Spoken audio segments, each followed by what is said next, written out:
Straight Up Government. Hi, government students. Welcome to Straight Up Government, where we make short videos that help explain complex concepts and processes of government in a simple yet interesting way. Today's topic is, what is government? So, what is government exactly? Government is simply the institution or organization that makes authoritarian decisions for the whole of society. In their decision-making process, the government must perform three essential functions or tasks. Number 1, legislate. Government's primary function is to create rules, commonly known as laws or resolutions, that dictate what people can and cannot do in society.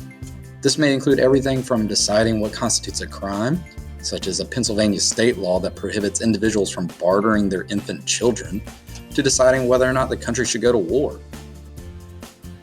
Number 2, execute. No, not that kind of execution. Well, sometimes actually. The executive function of government is the assurance that the laws and regulations are enforced upon society, and just as important as the creation of the law itself. As you might imagine, without the enforcement or people carrying out the tasks described by the law would be fairly worthless. Kind of like how if you had a curfew set by your parents to be home by midnight, but every time you came home late, there was no punishment. You didn't get your car keys or your cell phone taken away. The curfew rule wouldn't have much of an effect on your behavior. Number 3, adjudicate. This is just a fancy word for settling an argument, but it's certainly important. Inevitably, individuals, groups, or organizations will have disputes from time to time. Think Judge Judy. So it is important to have a neutral, independent arbiter to adjudicate the matter based upon the established laws in a fair manner. Additionally, a dispute could be between the government and a citizen accused of committing a crime. It is again important to have a fair, independent system for determining guilt or innocence to ensure that only the guilty receive punishment for their crimes. Another way of thinking about government is using an analogy of a machine that has inputs and outputs. Essentially, society has all sorts of problems, from crime to healthcare to long-suffering sports fans rioting in the streets after finally winning a championship. Philly. People look to the government to solve these problems by coming up with solutions. For instance, during the Great Depression in the 1930s, the economic turmoil affected the elderly, widows, and the disabled at a greater rate than even average Americans. To combat this problem, the U.S. government created a program through the legislative process known as Social Security. This program created a form of monetary insurance to take care of any American that fell into those categories and had inadequate or no income. This helped alleviate the issue of poverty among those groups. This leads us to our final topic for today, politics. You might have already heard that you shouldn't discuss politics in polite conversation. Or maybe that discussing politics or religion is the fastest way to get into an argument. But what exactly does the term politics mean?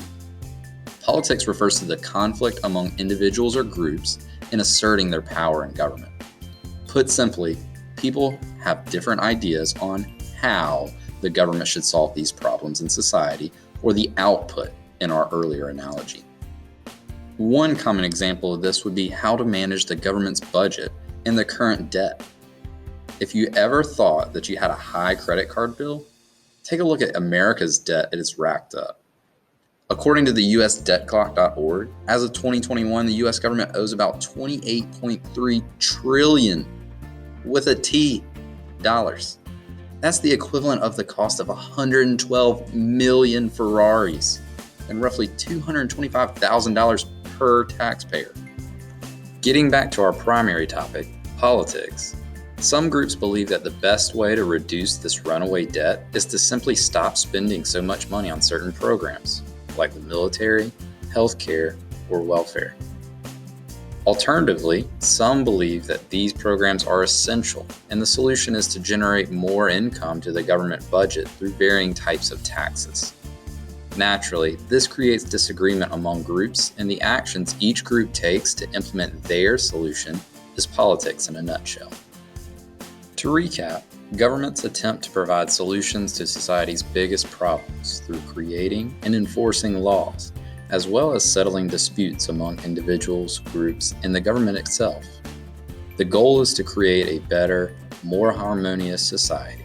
However, there is not usually one clear or best solution without negative consequences. Thus, many people have different ideas on how the government should fix the problem. This is defined as politics. Competing groups use their resources to influence the government to implement their solution, program, or law. Thanks for watching Straight Up Government. Please be sure to view our other videos where we discuss more concepts and processes of modern government. Straight Up Government.